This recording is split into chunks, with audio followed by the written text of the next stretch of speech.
말씀은 요한복음 6장 48절에서 51절 말씀입니다. 하나님 말씀은 신약 153면에 있는 요한복음 6장 48절에서 51절 말씀 교독하시겠습니다. 내가 곧 생명의 떡이니라. 너희 조상들은 광야에서 만나를 먹어서도 죽었거니와 이는 하늘에서 내려오는 떡이니 사람으로 하여금 먹고 죽지 아니하게 하는 것이니라. 나는 하늘에서 내려온 살아있는 떡이니 사람이 이 떡을 먹으면 영생하리라.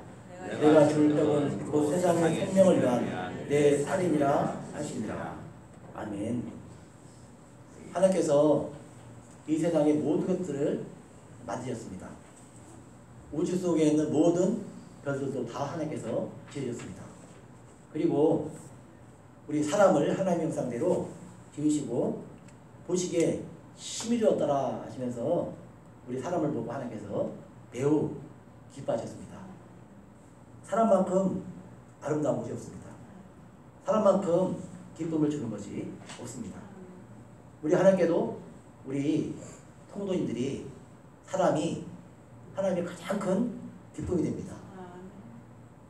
우리 성들 집에 가도 여러 가지 보물도 있고 좋은 거 많겠지만 가족만큼 사랑하는 자녀만큼 우리에게 기쁨을 주는 것은 없습니다. 하나님께서는 처음에 사람을 지으시고 하나님 안에서 행복하게 살 수 있도록 온갖 먹을 것을 다 주셨습니다. 우리가 먹는 것 가운데 떡이라는 것도 참 신기하지 않습니까? 어떻게 사람들이 곡식을 이용해서 떡으로 만들 생각을 했을까? 최초로 떡을 만들어 먹은 사람은 누굴까? 그런 생각을 해볼 수도 있죠. 떡도 여러 가지 있지 않습니까? 인절미, 절편, 시루떡 여러 가지가 있는데 오늘 예수께서 떡 이야기를 하십니다. 떡 이야기를 하시는데 처음에 우리가 그렇게 하나님께서 주시는 이 땅에 있는 모든 온갖 먹을 것들을 다 먹으면서 행복하게 살 수 있었습니다. 우리가 이 땅에 살기 위해서는 꼭 필요한 것이 음식입니다. 우리 몸은 음식을 먹으면 건강하게 삽니다. 건강에 관심 있는 여러분들의 이야기를 들어보니까 몸의 건강을 위해서는 두 가지가 필요합니다. 이 음식을 잘 골라서 먹어야 됩니다. 좋은 음식은 하나님께서 만드신 그대로 가공하지 않고 또 약을 첨부하지 않고 그런 게 좋은 음식입니다. 좋은 음식을 먹고 또 반드시 해야 되는 게 있는데 운동을 반드시 해야지 우리 몸이 건강합니다. 나이가 드신 분을 한 분 만났는데 갑자기 몸이 안 좋아져서 병원 갔더니 당뇨가 왔습니다. 당뇨약을 먹어야겠습니다. 그러더래요. 그래가지고 의사 선생님 저는 아직 젊습니다. 약을 안 먹고 다른 방법이 없겠습니까? 그러자 방법이 있긴 합니다. 그러더래요. 이 의사님이 하는 말씀이 음식도 골라서 먹어야 되지만 매일 2시간 운동해야 됩니다. 이렇게 얘기했대요. 그래가지고 이분이 결심을 하고 매일 2시간 운동을 했습니다. 근데 약을 안 먹고도 잘 지내고 있어요. 우리가 몸만 건강하면 다 되는 게 아니죠. 우리가 몸의 양식인 음식을 먹는 것처럼 영혼의 양식 하나님의 말씀이 있습니다. 하나님의 말씀을 먹어야 됩니다. 그래서 몸이 건강하려면 음식을 먹고 운동해야 하는 것처럼 우리 영혼이 건강을 어떻게 하느냐? 우리의 영혼의 양식인 하나님 말씀을 먹고 호흡인 기도를 하고 그와 함께 활동을 해야 되는데 활동이 뭐냐? 하나님 말씀에 순종하여 섬기는 것입니다.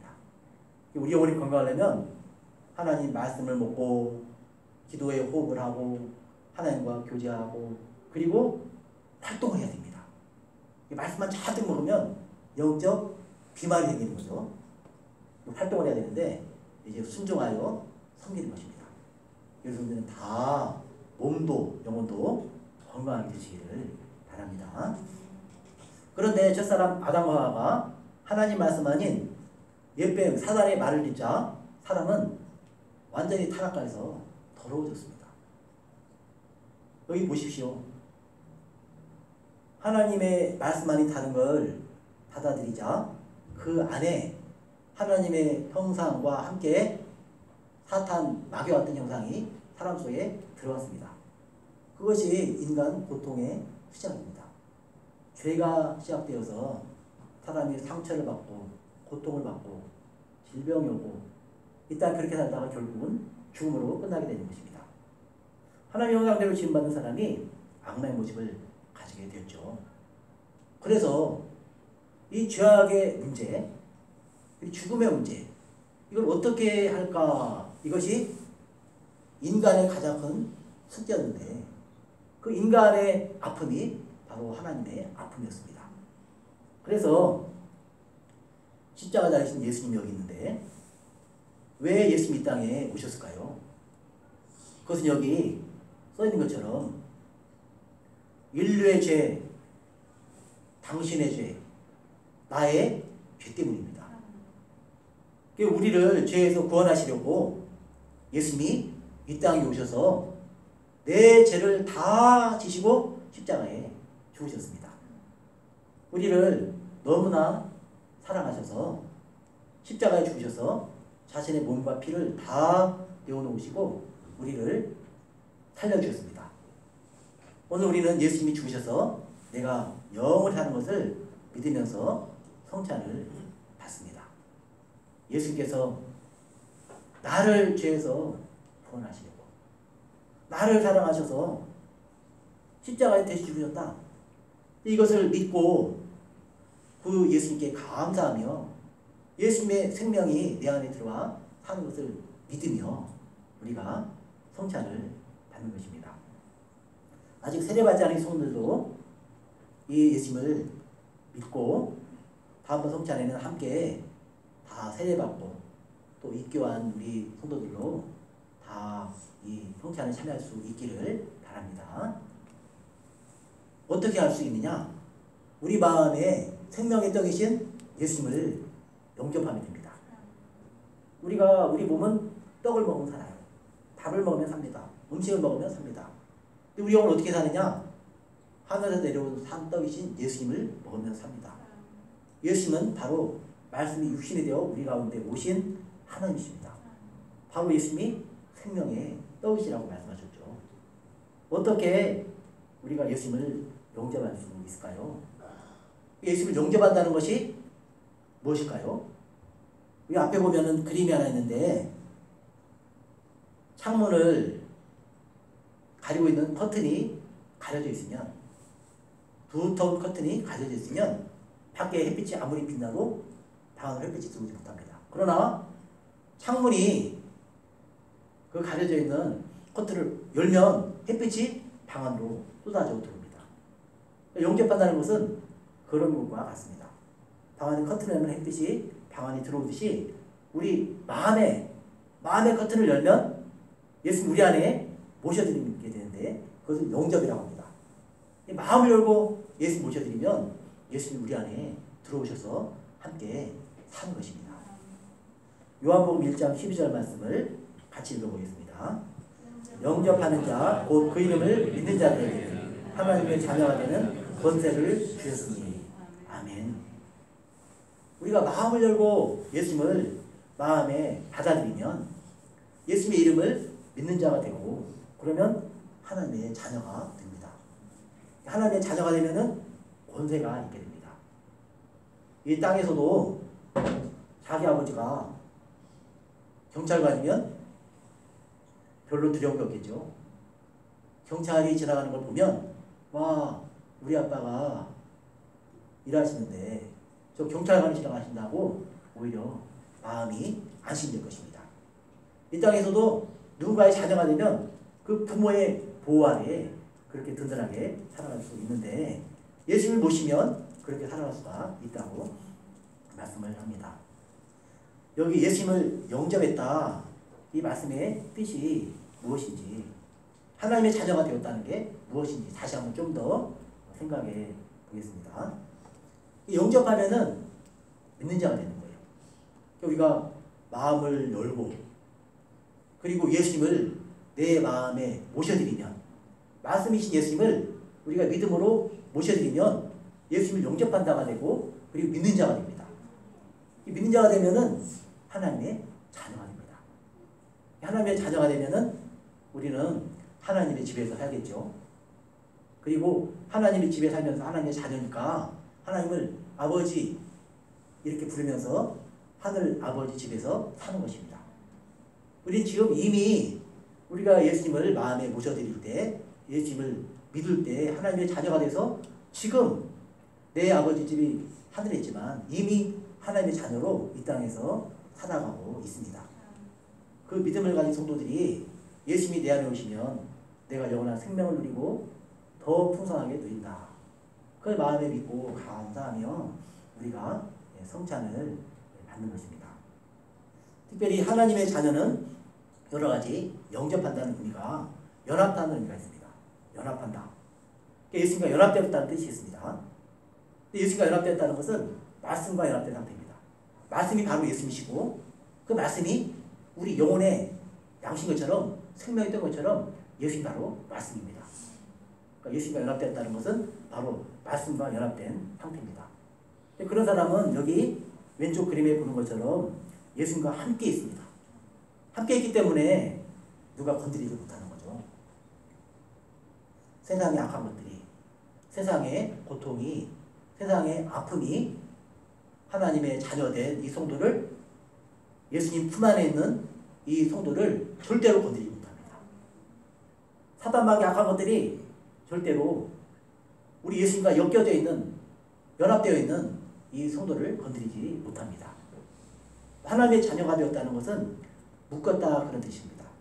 우리가 예수님과 묶여졌다는 뜻입니다. 대답단도 그러죠. 우리가 사랑의 밧줄로 묶여졌다. 영원히 풀리지 않는 사랑의 밧줄로 묶여지기를 소원한다. 그런 말인데 우리 하나님의 사랑은 영원한 사랑입니다. 한번 묶이면 그 어떤 것도 결코 우리 주 예수 그리스도 안에 있는 하나님의 사랑에서 우리를 끊을 수가 없습니다.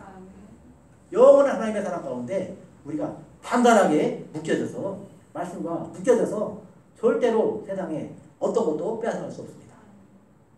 세상의 어떤 것들도 우리 성도님들의 예수님 안에 있는 그 기쁨을, 평안을 빼앗아가지 못합니다.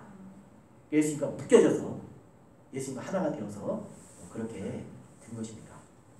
하나님의 은혜 가운데 산다는 것은 놀라운 은혜가 있는 거죠.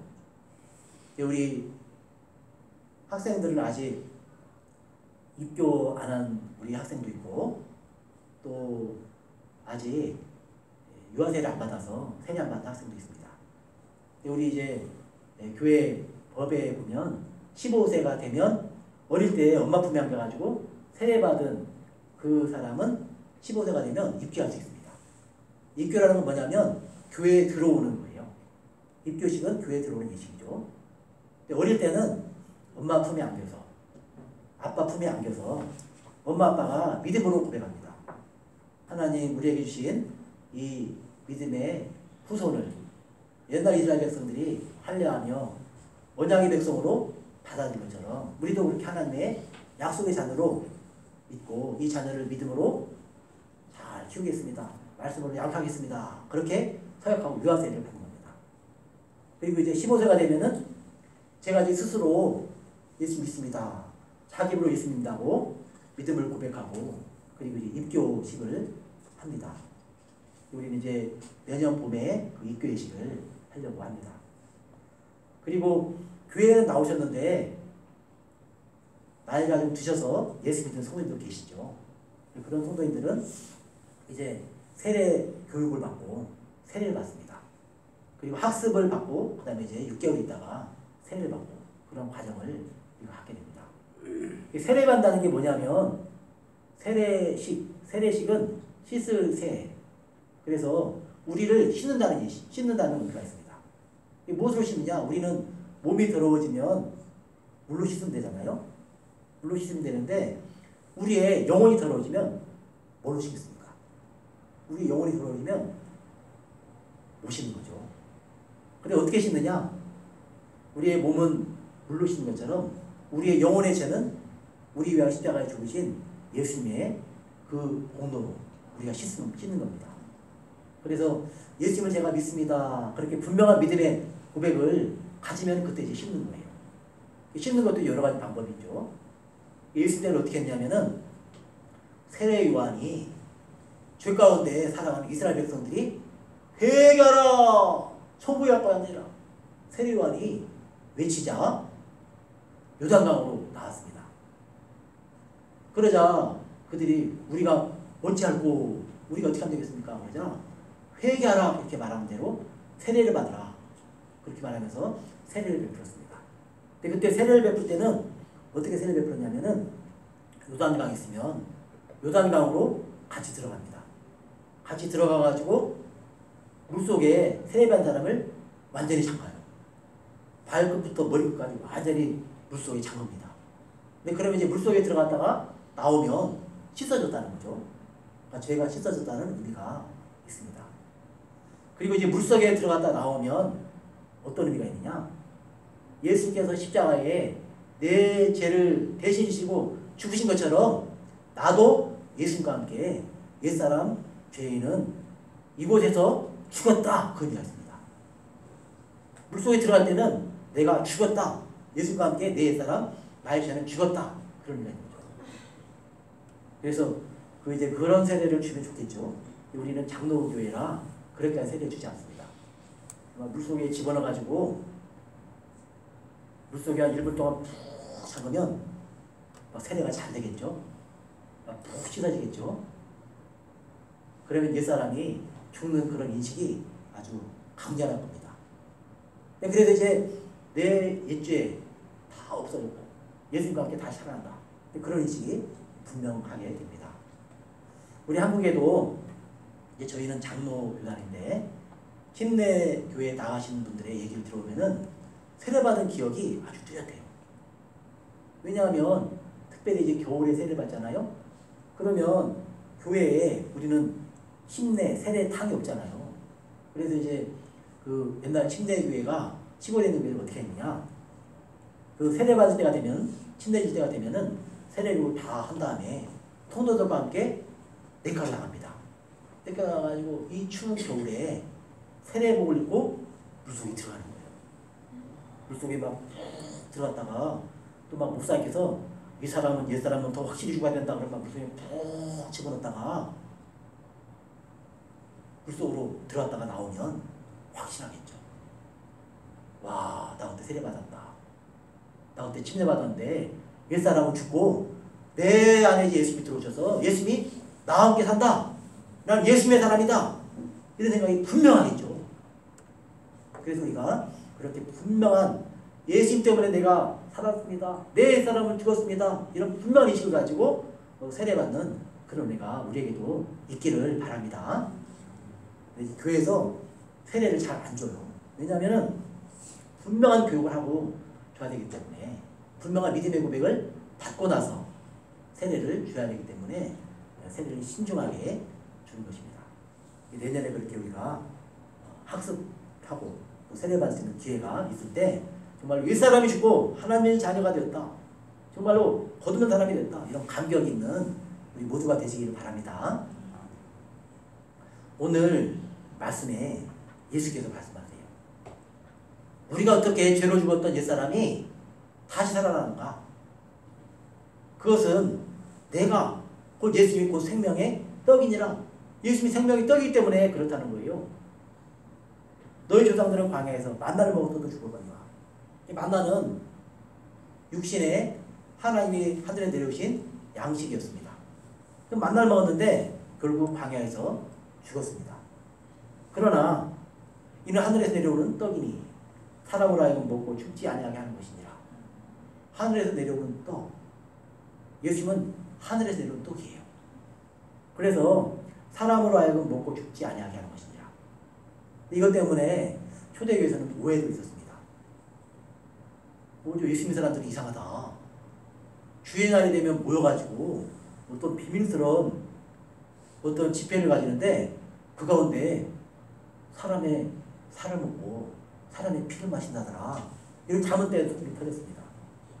바로 이런 성찬을 아는 것 때문에 그런 오해가 생겼습니다. 여기 하늘에 내려온 떡인데 그 떡이 바로 예수님이에요. 예수님이 생명의 떡이에요. 그래서 사람을 하면 먹고 죽지 아니하는 것이다. 그러니까 예수께서는 죄로 죽은 우리를 살리시려고 아예 예수님을 우리에게 먹여주십니다. 인간의 죄가 얼마나 독하고 강한지 모릅니다. 묵살하고 죄가 없는 게 아니에요. 사람의 죄가 어려움을 당하고 징계를 당하고 환난을 당하면 그만할 것 같은데 그래도 죄 찌꺼기가 나가 있어요. 구약의 인물로는 욥이 있었습니다. 신약에서 말하죠. 의인은 없나니 하나도 없으며 하나님을 찾는 자도 없고 다 치우쳐 무익하게 되고 그렇게 말합니다. 그것이 인간에 대한 인식이거든요. 사람이 안 고쳐지는 거예요. 어지간한 것으로는 이 뱀에 물린 옛뱀 사단 마귀가 먹인 그 독을 마신 사람이 내면에 사단 마귀 같은 그런 죄악이 들어와서 이게 씻어지지 않는 거예요. 우리가 가끔 자신 속에서 그런 죄악의 모습을 보지 않습니까? 그러면 복 있는 성도입니다. 그게 왜 보이느냐? 예수님이 우리 손들 안에 들어와서 보이는 거예요. 예수님이 없는 사람은 그게 안 보여요. 자기의 추악하고 더러운 죄, 하나님을 배역하고 거역하고 하나님보다도 자기 유익을 구하는 그런 죄, 그런 것들이 예수님 우리 안에 들어오면 보입니다.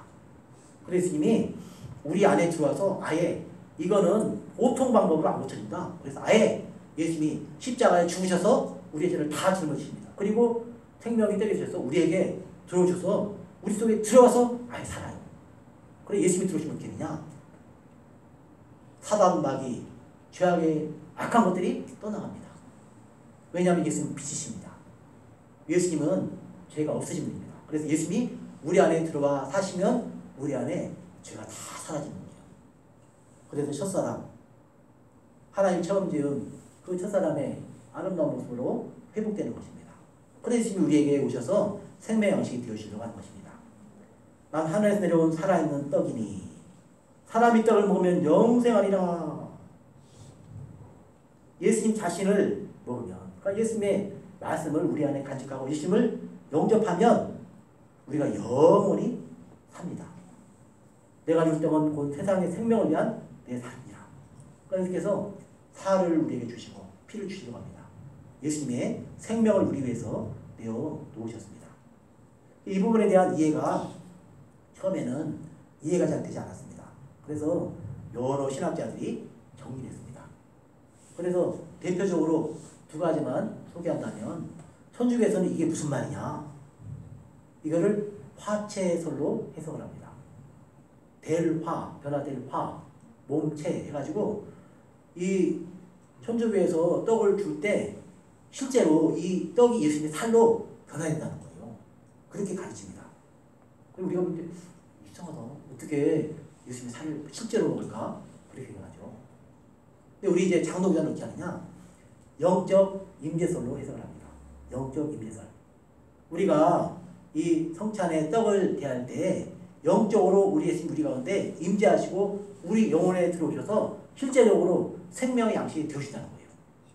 그러니까 영적으로 임재하셔서 우리가 함께 했다는 거 우리가 해석을 합니다. 우리가 잔을 마실 때에도 마찬가지입니다. 우리 예수께서 정해주신 대로 떡을 먹고 그리고 또 잔을 받아 마십니다. 세례받고 입교한 성도가 그 의미를 알고 옛사람이 죽고 예수 때문에 새 사람이 되었다. 그 의미를 아는 사람이 이 성찬에 참여하는 것입니다. 그리고 이 예수님의 생명의 떡을 먹을 때 우리 영혼이 죄에서 깨끗하게 되고 거룩하게 되고 생명 예수님이 우리 안에 오셔서 우리의 영혼이 새 생명을 얻고 기쁨으로 감사함으로 더욱더 감격스러운 믿음을 이렇게 세우기 위해서 우리의 성찬을 나누는 것입니다. 우리 안에 예수님이 늘 계시도록 다시 한번 확인하면서 나는 예수님의 사람이다. 나는 예수님의 사람이다. 그럼 확실히 예수님이 나의 생명이시다. 분명 기억하면서 우리가 이 성찬을 대하는 것입니다. 우리도 우리 예수께서 제자들에게 주신 이 성찬을 함께 나누기를 원하고 또 영생에 참여는 우리 모두가 되시기를 바랍니다. 하나님 아버지, 우리를 감사합니다.